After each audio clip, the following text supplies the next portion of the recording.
Bruce Lee joked about fighting Dean Martin. He had no idea Dean was a trained fighter. The joke was meant to be harmless. That was the thing about jokes in Hollywood. They floated through rooms thick with smoke. Laughter and egos, often said without weight, without consequence. Most of them vanished into the air the moment they were spoken. But some jokes lingered. Some jokes landed in places the speaker never expected. This one did. It happened on a warm Los Angeles evening in the late 1960s, when the city seemed permanently lit by studio lights and ambition. A private gathering had drawn together actors, directors, musicians, and martial artists, people whose faces were known across the world, yet whose private selves rarely stepped into the same room. Conversations overlapped like jazz riffs, drinks clinked softly, and laughter rolled through the space in easy waves. Dean Martin stood near the edge of the room, relaxed as always, a glass resting loosely in his hand. He wore his charm the way other men wore armor, effortlessly, almost lazily. To most people in that room, he was exactly what they thought he was: a singer, an actor, a man whose smile could disarm a crowd without trying. Someone light, someone smooth, someone who had never thrown a punch in his life. That assumption followed him everywhere, across the room. Bruce Lee moved with a different kind of energy. He wasn't loud, but he was impossible to ignore. Even standing still, there was tension in him. Not aggression, but readiness.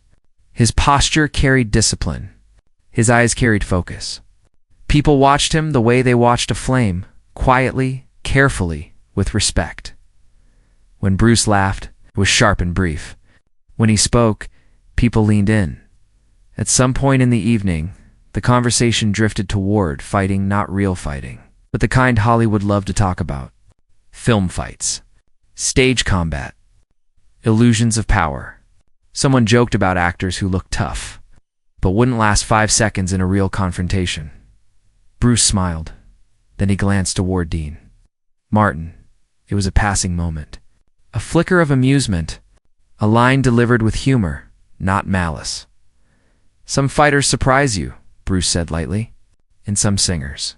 He paused, smiling. "Well, some singers are better left on the stage." Laughter rippled through the group. Dean Martin laughed too. He lifted his glass slightly, as if to toast the joke, and smiled in that familiar, unbothered way. There was no offense in his eyes, no tension in his posture. If anything, he looked amused, genuinely so.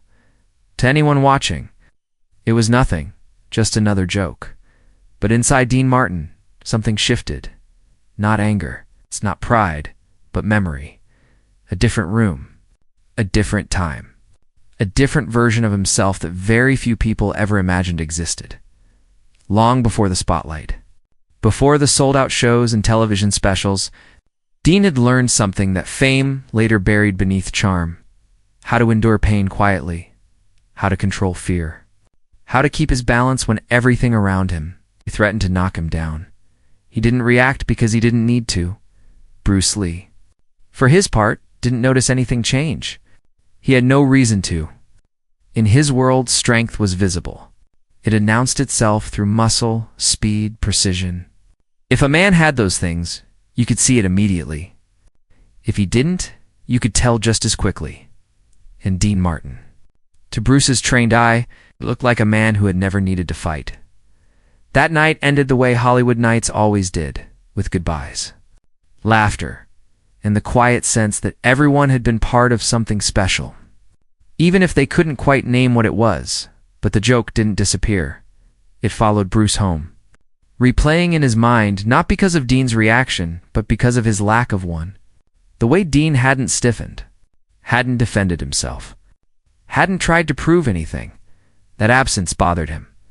Bruce Lee believed deeply in truth, in stripping away illusion until only reality remained. And something about Dean Martin didn't fit the illusion Bruce had constructed. Weeks later, fate placed them in the same orbit again, not at a party, not in front of an audience, but in a quiet space where there were no cameras, no applause, and no roles to hide behind. This time, Bruce would see something he hadn't expected, and Dean, or Teen, would finally be forced to decide whether the past he'd kept hidden could remain that way.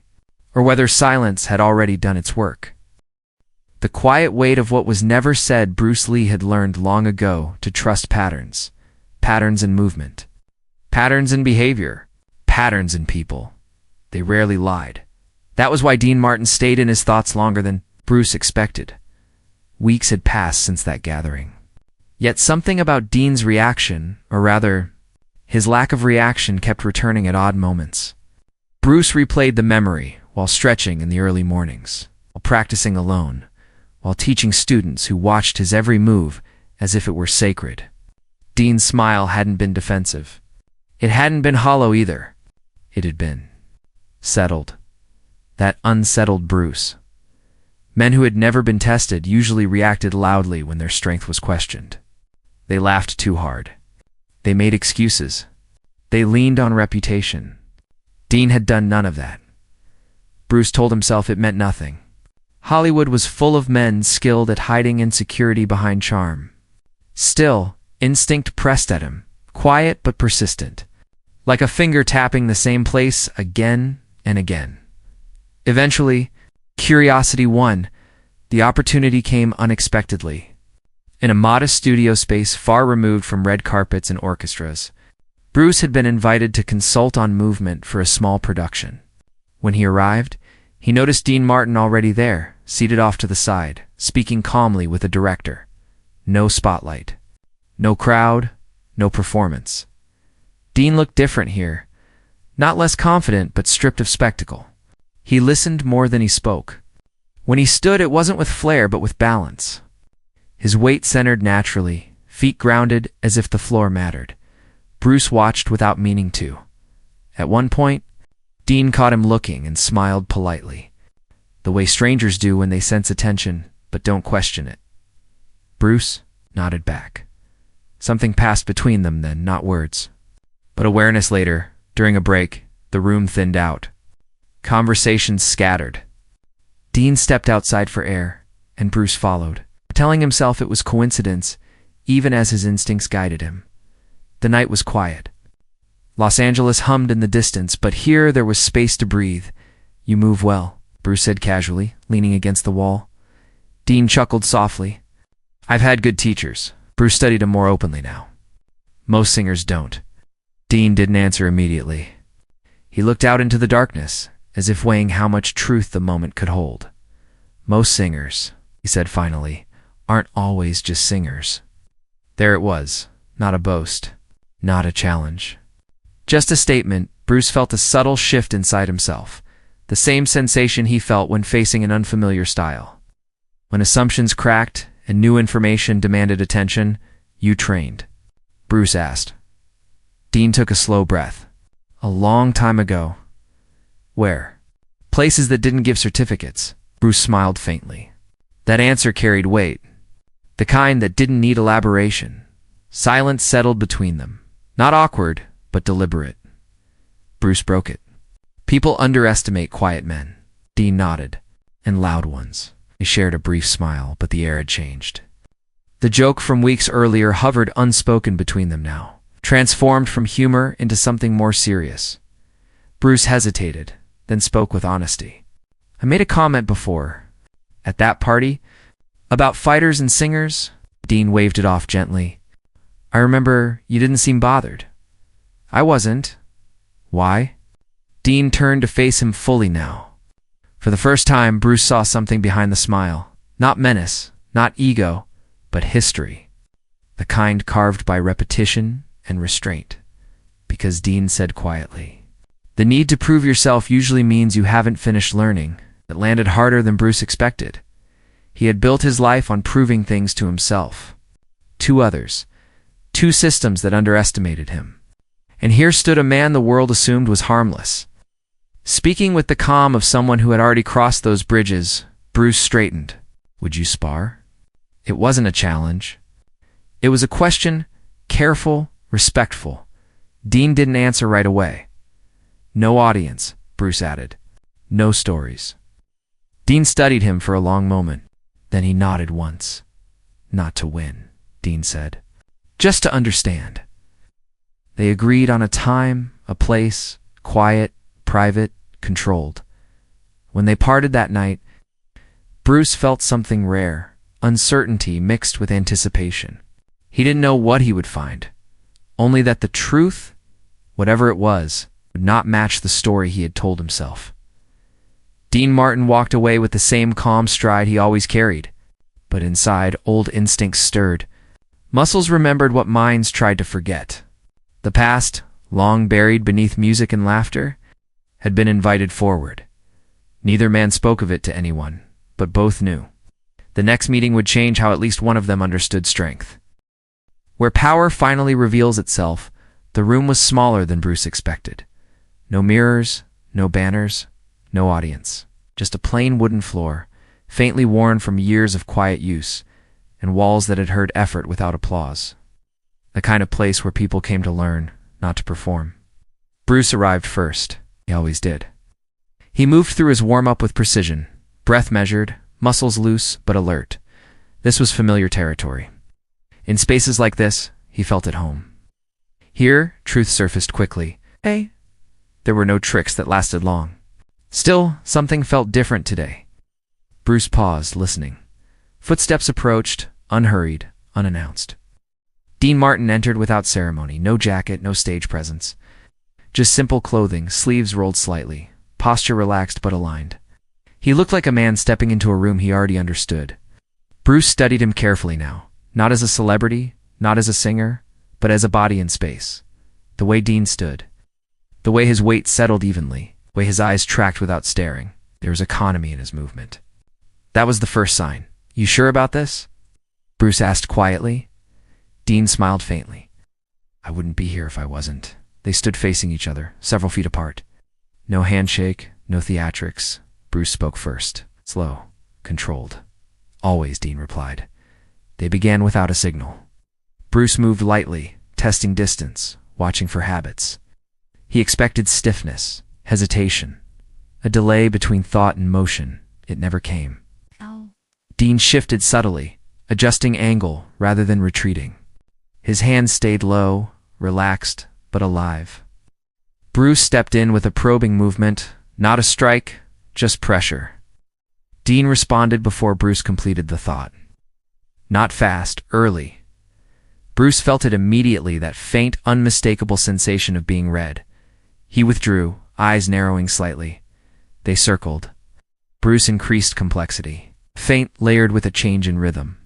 Dean didn't chase it. He didn't react at all. He waited still and balanced, letting the moment resolve itself. That was the second sign. Most men wanted to do something. Dean was content to not. Bruce advanced again, sharper now, a controlled strike meant to test reflex, not harm. Dean deflected with minimal movement, his forearm meeting Bruce's wrist at just the right angle, not force against force, but redirection. Bruce felt the pressure slide away. It's not impressive. Efficient, they continued. Minutes passed. Sweat appeared on Bruce's brow, not from exertion, but from concentration. He adjusted tactics, shifted speed, altered range. Each time, Dean responded with restraint that bordered on indifference, yet never crossed into carelessness. Bruce began to understand. Dean wasn't trying to win. He was trying not to escalate. That realization landed hard. Bruce stopped suddenly, raising a hand. Dean halted instantly. They stood there, breathing steady, the room holding the silence between them. You trained to survive? Bruce said. Dean nodded once, not to impress. Where? Dean hesitated, then answered honestly. Where mistakes hurt. Bruce exhaled slowly. In his entire life, Bruce had chased refinement, perfecting systems, philosophies, expressions of power. And here stood a man who had never chased any of it, yet embodied something Bruce rarely encountered: restraint without fear. They resumed, but the tone had shifted. Bruce no longer tested. He explored. Dean responded not as an opponent, but as a mirror, reflecting intent back to its source. At one point, Bruce overcommitted just slightly. Dean didn't counter. He simply stepped inside the space Bruce had abandoned, placed a hand gently against Bruce's chest, and stopped. Not a strike, a boundary. Bruce froze. In that instant, he saw it clearly. Had this been real, uncontrolled, Dean could have acted, and chose not to. Dean withdrew his hand and stepped back. "That's enough," Dean said softly. Bruce nodded deeply. They stood in silence again, longer this time. Bruce finally spoke, his voice quieter than before. "People think power looks loud." Dean smiled, almost sadly. "Because the quiet kind makes them nervous." Bruce bowed his head slightly, not as submission, but as acknowledgement. "I misjudged you," he said. Dean shrugged gently. "Happens to everyone." "No," Bruce replied. I underestimated you." Dean met his eyes. "That's different." They gathered their things without ceremony. No handshake still. But something else had formed. Respect, earned without words. As Bruce left the room, his mind was already turning. Philosophies shifted. Assumptions cracked. He realized that the joke he'd made weeks earlier wasn't wrong because it was cruel. It was wrong because it was incomplete. Dean Martin wasn't a trained fighter in the way people imagined. He was something far rarer. A man who had learned when not to fight. And Bruce Lee, master of visible power, had just encountered the quiet kind, the kind that doesn't seek attention and doesn't need permission to exist. The strength the world never applauded, they never spoke about it again. Not publicly, not privately, not even in passing. The room where it happened returned to being just a room. The floor bore no marks. The walls kept their silence. No one wrote about it. No one whispered. Hollywood, hungry for spectacle, never got a story to consume. And that was exactly the point. Bruce Lee walked back into the world changed in a way no one could see. He continued teaching, continued training, continued refining ideas that would later be quoted, studied, and misunderstood. But something fundamental had shifted inside him, a subtle recalibration. He began speaking less about domination, more about control. Students noticed it first. The way his corrections grew quieter, the way he paused longer before demonstrating a movement, the way he sometimes stopped a drill entirely and said nothing, letting the silence do the work. When asked why, he would only say, "Power that needs noise is already unstable." No one knew where that line came from. Dean Martin, meanwhile, returned to his life exactly as it had been. Music, laughter, television, lights, the familiar rhythm of applause. To the world, he remained the same charming figure, the same easy smile, the same effortless warmth. But occasionally, during rehearsals or performances, someone would catch a glimpse of something else, a moment where Dean stood alone, centered, unshaken by chaos around him, not distracted, not tense, just present. Those moments passed quickly, and that was intentional. Dean understood something few ever did. Once people know what you can do, they expect it. Once they expect it, you lose freedom. So he kept his strength where it belonged, quiet, contained, unadvertised. Years later, when Bruce Lee's influence began reshaping how the world thought about martial arts, interviews surfaced where he spoke about restraint, about humility, about the danger of mistaking appearance for truth. A reporter once asked him, "Who was the most surprising person you ever met?" Bruce paused. He smiled briefly, almost to himself. "Someone who taught me without trying to," he said. That was all. No name, no story, no reveal. People assumed he meant a master from his youth, or a philosopher, or an elder teacher. No one ever guessed the truth that the lesson had come from a man the world believed had nothing to teach about fighting. And that misunderstanding remained intact, because the real lesson wasn't about combat, it was about identity. Bruce Lee went on to become a symbol of visible mastery, speed, precision, expression. Dean Martin remained a symbol of ease, laughter, music, connection. Yet, the world categorized them neatly, because the world prefers simplicity. But reality had been more complex. One man mastered motion, the other mastered stillness. One taught the world how to strike, the other embodied when not to. And neither needed the other's applause. In the end, there was no victor, no legend born from conflict, no dramatic retelling. Just two men who met in truth, recognized something rare in each other, and chose to let the moment remain untouched by ego. That is why the story survived only in echoes. Not because it wasn't powerful, but because the strongest moments never announce themselves. They simply change the people who experience them, and leave the rest of the world exactly as it was. unaware of what it missed.